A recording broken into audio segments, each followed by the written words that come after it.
Well, Angela Rayner is back in government and she's back in charge of housing. Yes, that raises a fairly obvious question. Why should the public trust her this time? Well, there you go. This is GB News Originals. I'm Emily Carver. Please do give this video a like and subscribe to our channel for more content like this. And do leave a comment. Let me know what you think. Do you think Angela Rayner is going to solve our housing crisis? Because Rayner is not returning to government with a blank record, is she? She's returning after a series of political controversies, including that tax affair that ultimately ended her previous spell at the top of government. The most serious concerned the purchase of a flat in Hove. I believe £800,000 she paid for it. Rayner admitted that she had underpaid, though, on her stamp duty on the property after previously maintaining that she had received professional advice about the tax she owed.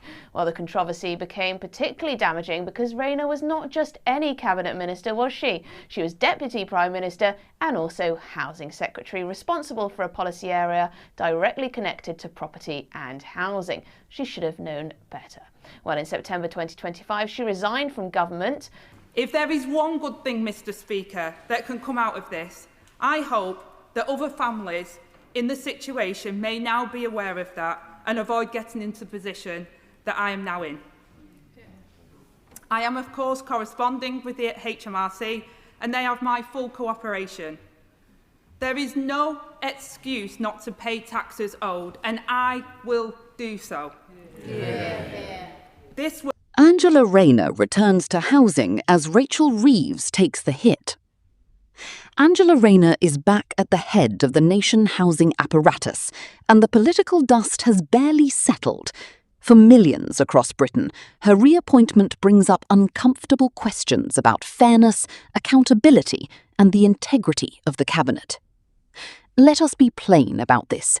Rayner did not leave office because her policies were too radical or because she lost a vote of confidence in Parliament. She stepped down after a damaging personal property tax controversy involving her flat in Hove, where she admitted to underpaying stamp duty after previously insisting she followed professional guidance. For someone who served as Deputy Prime Minister and Housing Secretary, managing the very policy area tied directly to land and taxation, that was a blunder of staggering proportions. Yet here we are. Rayner has slipped right back into the seat of power. Meanwhile, Rachel Reeves finds herself visibly disappointed on the sidelines after being relieved of her key duties. The internal friction is palpable. It is a striking contrast.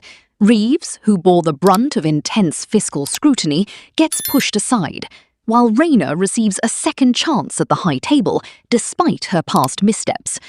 If you want to keep up with the real stories shaping this nation, beyond the gloss of party press releases, take a breath, stay informed, and hit that subscribe button for Britain Underneath. It genuinely helps this channel grow and allows us to keep bringing you sharp, unvarnished commentary. Now, let us jump straight into the heart of this cabinet gamble. Not for the title or the office, but for the chance to change the lives of the people I grew up with and live alongside. Yeah. Every day, I work to serve those same working class communities. In every decision that I made, I thought of them. That episode now matters once again because Rayner has returned to the housing brief. Yes, the public is effectively being asked to move on and judge her on what she does next. But her record deserves scrutiny. This is a politician who has built much of her reputation on being outspoken and combative. At the Labour Party conference in 2021, Rayner described Conservatives in highly inflammatory terms, including calling them scum. And I know she speaks for a lot of her frontbench colleagues when she says that. You just need to see it in the support, U-turn, oppose approach that's characterised their hindsight-heavy behaviour. But, excuse me, did the Honourable Lady just call me scum? Order! Order! Order! Order! From the front bench, we will not have remarks like that. Not under any circumstances, no matter how heartfelt it might be. Not at all. When challenged afterwards, she initially stood by the remarks and defended her language as reflecting her working-class background and her anger at Johnson's government. While supporters may see that as authenticity, critics see something else: a senior politician willing to use deeply divisive language while presenting herself as a champion of ordinary working people. And now she's once again responsible for one of the most sensitive issues facing those same people: housing. Her policy record, yes, well, that raises questions too, doesn't it? After Labour entered government in 2024 under Keir Starmer, Rayner scrapped plans inherited from the Conservatives that would have introduced a so-called UK connection test for social housing. Yes, the proposal would have prioritised applicants with a long-term connection to the UK, including a suggested requirement of 10 years residency, while Labour chose not to proceed with those restrictions. That decision goes directly to one of the most politically difficult questions in housing. When social housing is scarce, who should get priority? There are already long waiting lists for council and social housing in many parts of the country. So if the government rejects tighter residency requirements, it has to explain clearly how an already limited supply of homes will meet demand, and also answer the question frankly as to whether it's fair that people who have just arrived in this country get priority when it comes to social housing.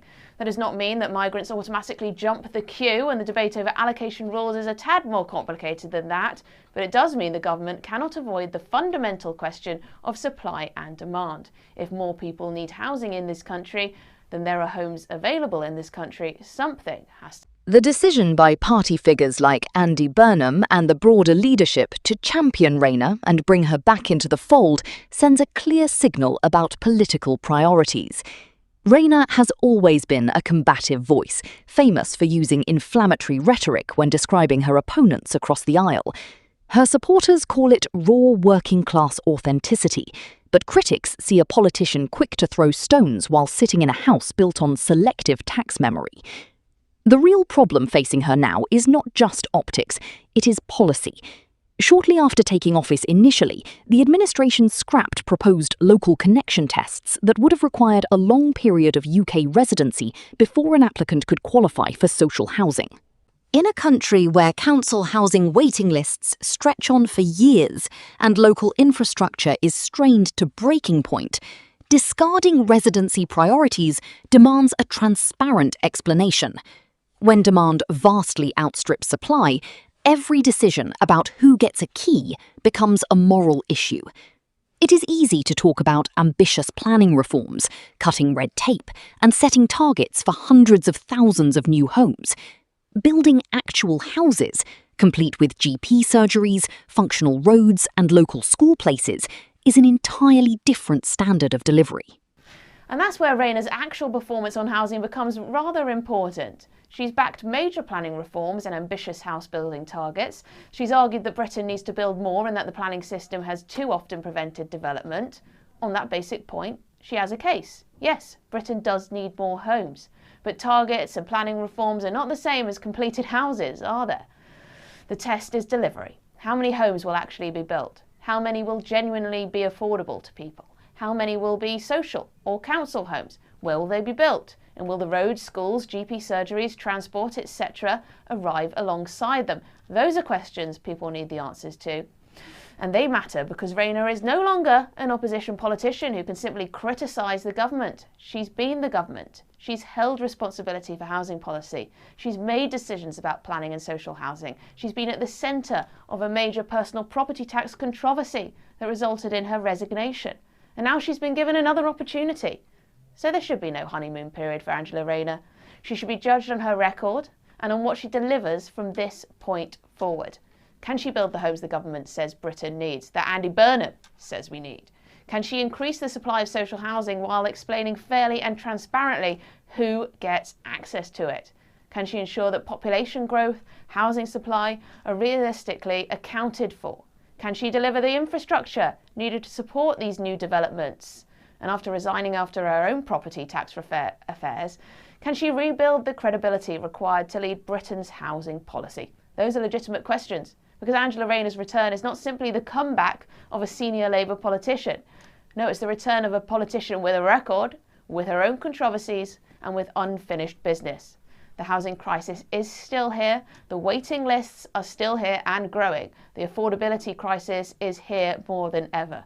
And Angela Rayner is back in the job. This time, the measure of her success should not be speeches, should not be slogans, should definitely not be promises. It should be what she actually delivers in the job. The housing shortage, high rents, and long waiting lists are cold realities that demand results rather than political theatre. Angela Rayner has returned, but there can be no honeymoon period this time around. She will be judged strictly on completed developments, public fairness, and genuine affordability. Stay informed, stay critical, and subscribe to Britain Underneath today so you never miss an update on the hidden dynamics driving British politics. Thank you for watching, and we look forward to having you with us on the next episode.